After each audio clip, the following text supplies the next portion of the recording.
Ladies and gentlemen, good afternoon and welcome to this new edition of Jeunes en Page Génération du 21e siècle. It is a real pleasure for us to receive you today. We hope that you are well and ready for this new edition. Hello, gay. Good afternoon. Hi, are you ready? Let's go. Déjà, si vous êtes nouveau ou alors nouvelle sur notre chaîne YouTube, n'hésitez pas de vous abonner et aussi nous comptons énormément sur vous afin de partager le lien de cette nouvelle édition.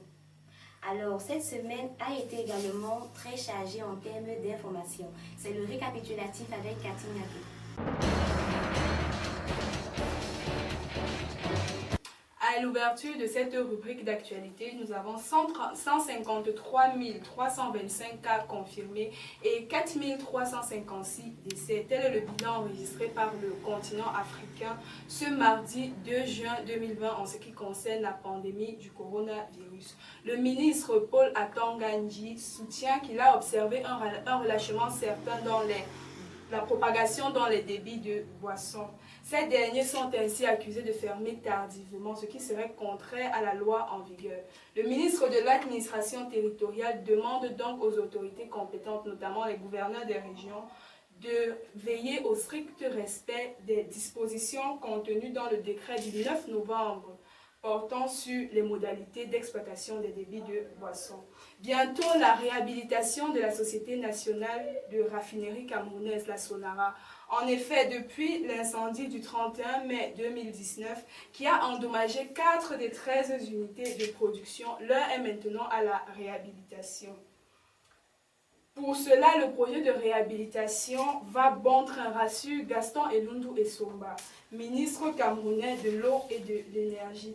Le ministre de la Santé publique, le docteur Manaouda Malachi, dans son communiqué radio-presse, informe l'opinion publique sur la mobilisation des ressources matérielles et financières. En effet, à la date du 29 mai dernier, il a reçu une somme d'un montant de 300 millions de francs CFA. La rentrée scolaire et universitaire le lundi 1er juin 2020 a été effective au Cameroun. Les autorités compétentes sont descendues sur le terrain en vue d'échanger avec les apprenants et veiller au strict respect des mesures barrières pour une fin de semestre sans coronavirus. 1er juin, journée mondiale des parents. 5 juin, journée mondiale de l'environnement. En ce qui concerne le 1er juin, journée mondiale des parents, la communauté des Jipis tient à souhaiter bonne fête à tous les parents du monde, à mes parents en particulier.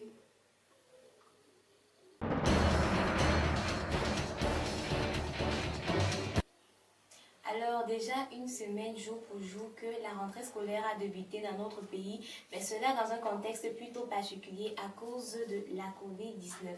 C'est dans ce sens que le thème que nous avons choisi pour ce jour va dans la même perspective.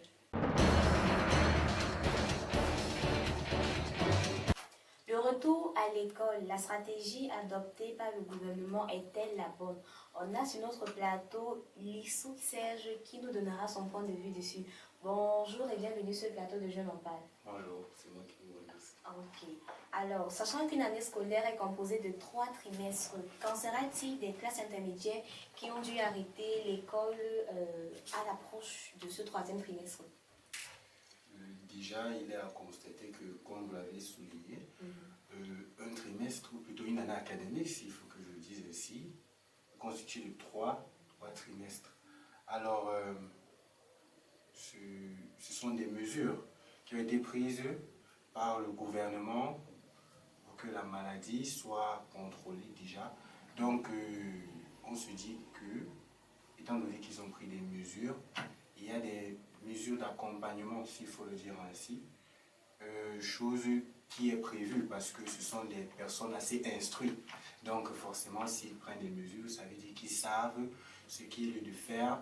Et étant donné que ce sont des Mais l'année scolaire ne sera pas inachevée pour ces élèves-là, puisqu'il faut que les enseignements soient réunis au complet, ceux du 1er trimestre, du 2e trimestre et du 3e trimestre. Maintenant, on leur dit, bah, vous ne partez plus à l'école à cause du coronavirus. Maintenant, ils vont faire comment? Et pour ceux-là qui ont également envisagé se rattraper au 3e trimestre. La formation sera incomplète. Bon, déjà, comme j'étais en train de le dire, ce sont des personnes qui sont assez sages, qui sont illettrées. Le gouvernement. Le gouvernement, justement. Donc, s'ils ont décidé que les notes du premier et du deuxième trimestre vont être celles qui vont compter, donc forcément, ils savent déjà que à la prochaine année académique, ou plutôt rentrée académique, il faudra muscler l'enseignement parce que le trimestre qui a été perdu est un manque à gagner. Et en même temps, nous savons tous que généralement le 3e trimestre est un récapitulatif de ce qui s'est passé durant le premier et le deuxième trimestre. Non, je ne suis pas d'accord à vos propos. Le 3e trimestre ne peut pas être le récapitulatif du premier et du deuxième trimestre.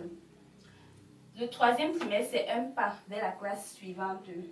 C'est l'examen qui est le récapitulatif des trimestres. Mais s'il te plaît, ici on parle bien des classes intermédiaires. Et dans une classe intermédiaire, il n'y a pas d'examen en fin d'année. Et je crois que lorsqu'on compose la 6e séquence, on parle d'examen de fin d'année.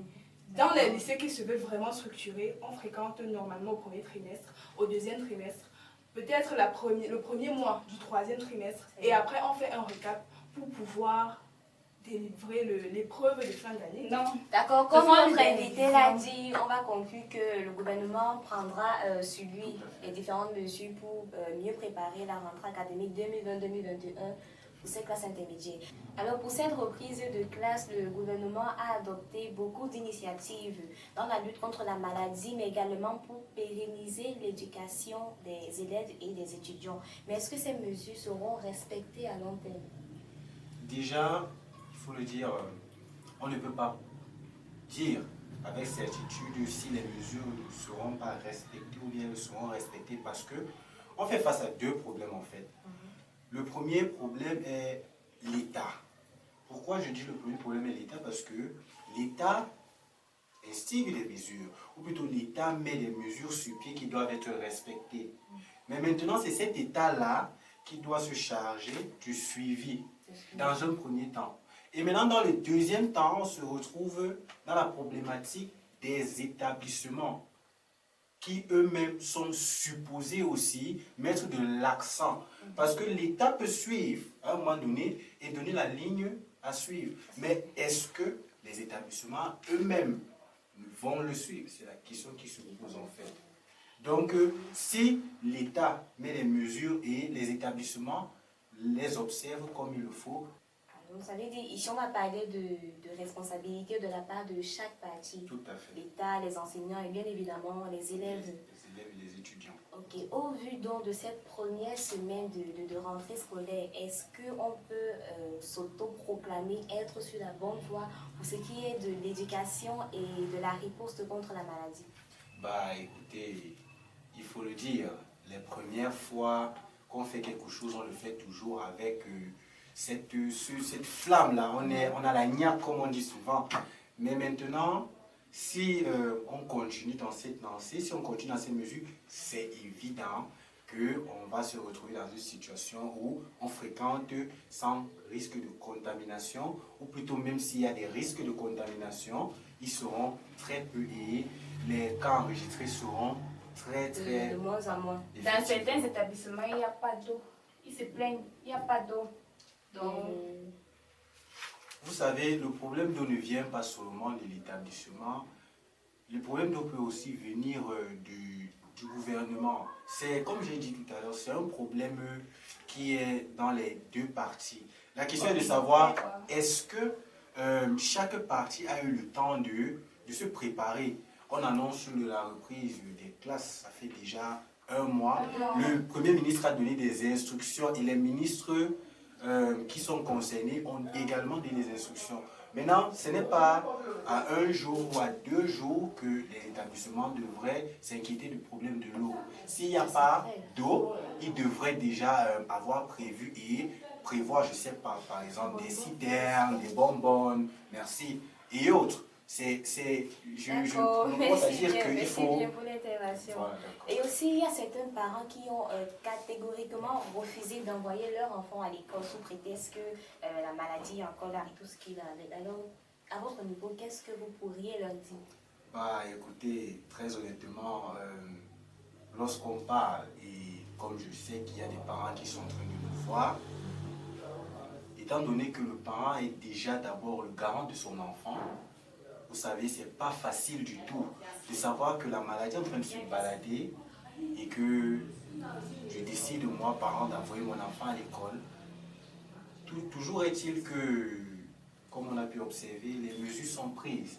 Donc, que chacun essaie de voir jusqu'à quel niveau il a un rôle à jouer et il doit s'impliquer dans la lutte contre la pandémie. Et puis, c'est un gâchis, pour le dire très honnêtement, de savoir qu'un parent a payé l'école à son enfant et son enfant ne fréquente pas.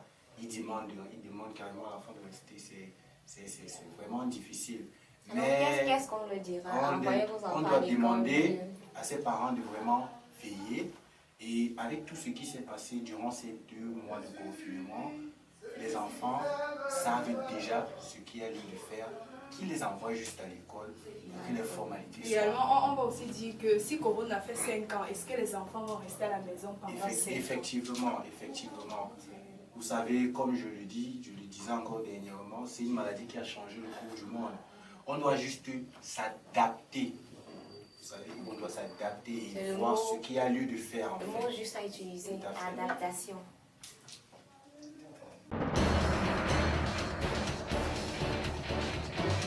Alors, il y a certaines personnes qui ont voulu laisser leur avis en commentaire sur notre page Facebook. On va écouter ces commentaires avec Ingrid Kebo. Nous avons Frédéric Roger Foyen Temo. Salut à tous, je pense que du moment où cette stratégie vise à renforcer davantage le strict respect des mesures barrières contre la COVID-19, on pourrait dire qu'elle est bonne. Toutefois, il importe qu'il n'y ait pas de relâchement pour tout le temps que des élèves ou étudiants iront à l'école. Que cette stratégie doit toujours aussi être mise en vigueur. Et chaque élève étudiant doit réaliser que la maladie est bien réelle. Alors, c'est à lui ou à elle de faire le maximum pour être épargné. Dit-on dans le jargon médical, se protéger, c'est protéger les autres. Nous avons Mariette Tchegwa. Bonjour à tout le monde. À mon avis, la stratégie adoptée par le gouvernement est une meilleure méthode, car seules les classes d'examen iront à l'école. Les élèves seront répartis en respectant les mesures de distanciation. Cependant, il se pose un problème. Est-ce que ces élèves pourront vraiment respecter la distance? Moi, je ne pense pas. Mais je pense que les mesures prises représentent déjà une bonne initiative avec le respect des règles d'hygiène. Merci bien. Alors nous tenons à vous remercier pour votre présence sur notre plateau et pour votre participation qui a été d'ailleurs assez intense. Alors avant de partir, vous allez nous apporter votre plus, le plus du jeu. Ah, d'accord, il n'y a pas de souci. Nous vous écoutons en effet. Déjà, en fait, bon, j'ai beaucoup de casquettes, mais on va prendre les plus importantes, c'est ça, n'est-ce pas? Je suis informaticien en herbe, s'il faut le dire ainsi. Je fais une formation en informatique, plus précisément génie logiciel, base de données, HND, c'est-à-dire l'équivalent du BTS, en éducation anglo-saxon, s'il faut le dire ainsi. Ok, et quels sont mes rêves? C'est justement d'être parmi ces ingénieurs informaticiens-là qui ont révolutionné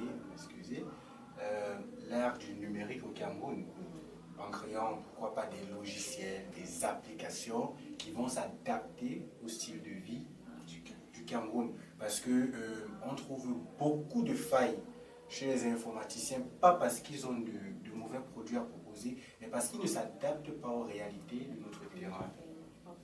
Donc nous vous remercions. Vous comme moi, vous pouvez constater que notre Cameroun regorge de très bons talents et c'est avec de telles initiatives que la technologie camerounaise évoluera de jour en jour.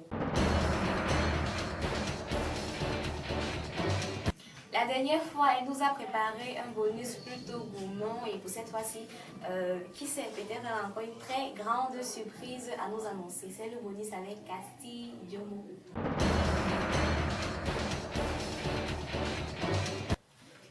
Comme vous pouvez le constater, notre invité du thème est également notre invité bonus du fait de ses multiples facettes.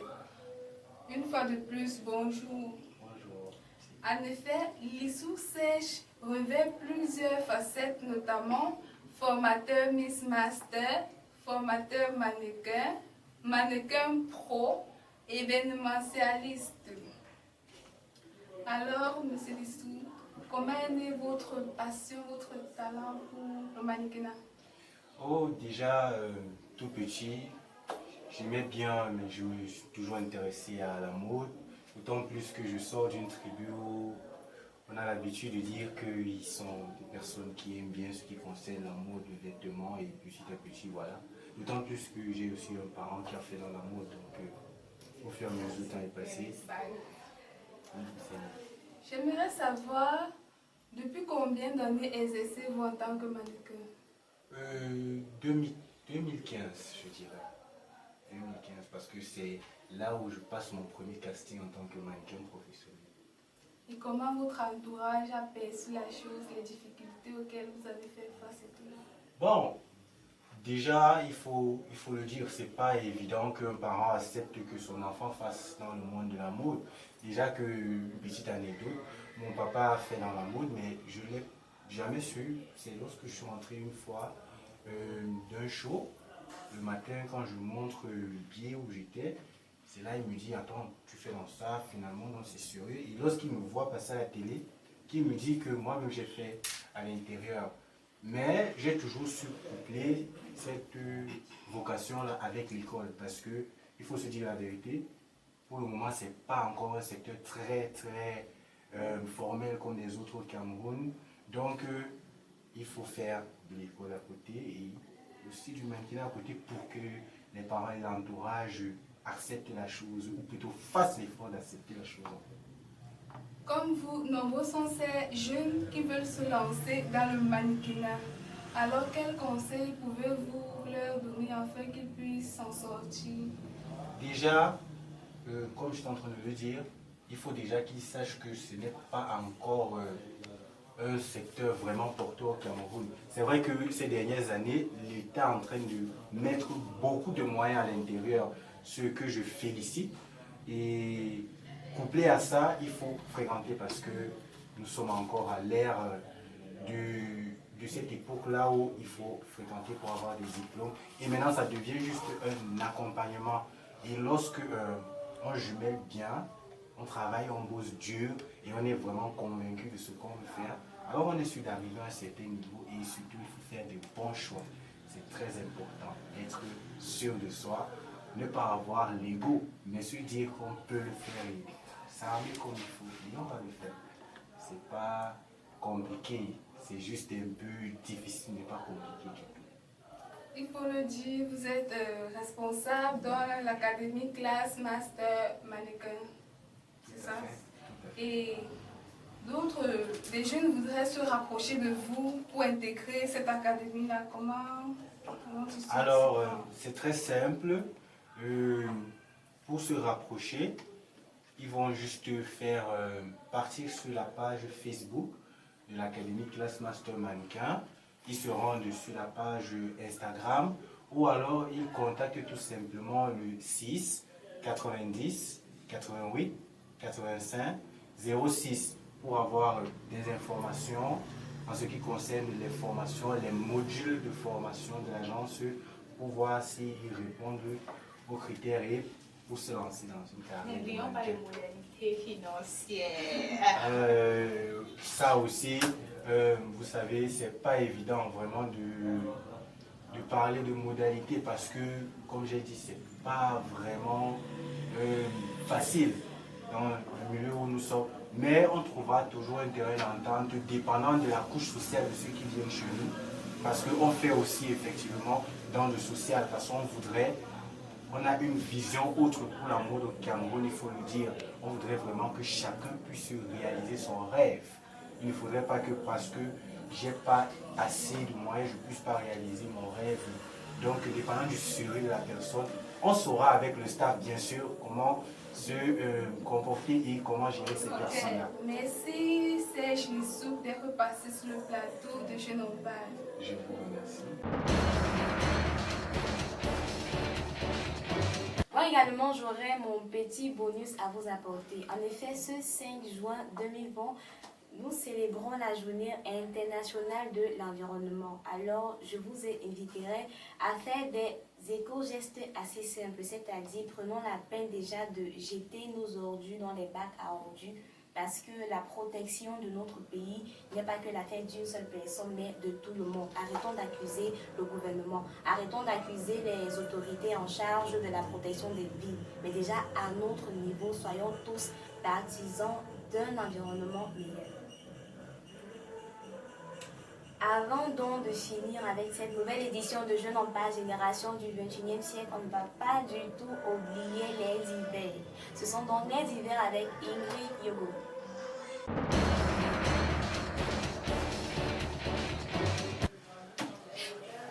Ouais, Cameroun. Ouais. 237. Au Cameroun, si une journée passe sans qu'on ait les dégâts, on ne va pas appeler le 237 Cameroun. Jamais. Jamais. Un immeuble s'effondre à Douala. D'accord.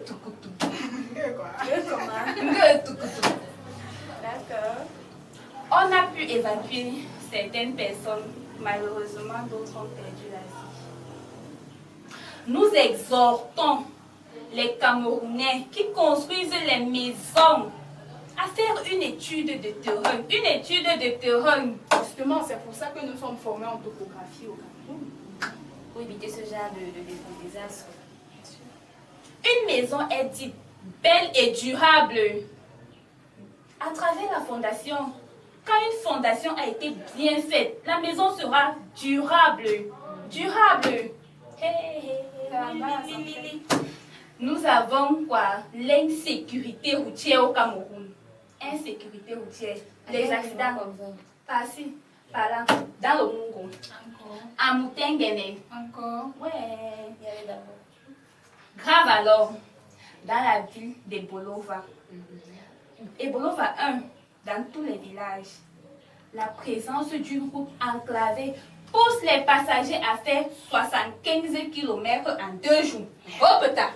Oh putain! Abomination.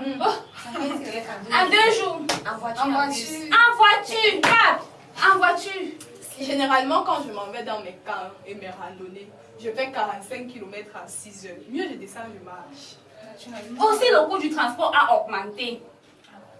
Bon, bien sûr, ça doit augmenter. Je ne peux pas mettre mon carburant pour venir vous porter au même tarif que vous portez avant. C'est clair. Au niveau des postes de payage, c'est toujours la même. Non, même là-bas, ça a augmenté. Les taximans se plaignent. Ils se plaignent. Ils se plaignent vraiment pour cela. Au niveau du péage, ça a augmenté. C'est pour ça aussi qu'ils augmentent le prix du transport. D'accord. On dira que c'est la route, ce sont les passagers qui tuent. Ce ne sont pas les passagers qui tuent présentement, c'est la route qui nous tue. La route qui nous tue. Ce ne sont pas nous qui. Ce ne sont pas les passagers qui tuent. C'est la route. Le mauvais état de la route, Le mauvais état de la route. Pardon, le gouvernement. Oh, regardez ça. Oh. Ayez pitié.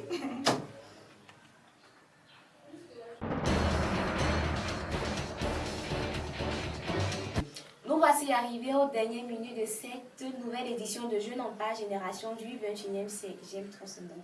Alors, nous tenons également à remercier toutes ces personnes-là qui nous apportent leur aide. Nous remercions également notre équipe technique. Alors, arrêtez ce que vous êtes en train de faire. Concentrez-vous et surtout, likez. Partageons et commentons. Merci de vous abonner. Tchichot. Alors, rendez-vous vendredi prochain. D'ici là, portez-vous bien et prenez soin de vous. Bye bye. Bye bye.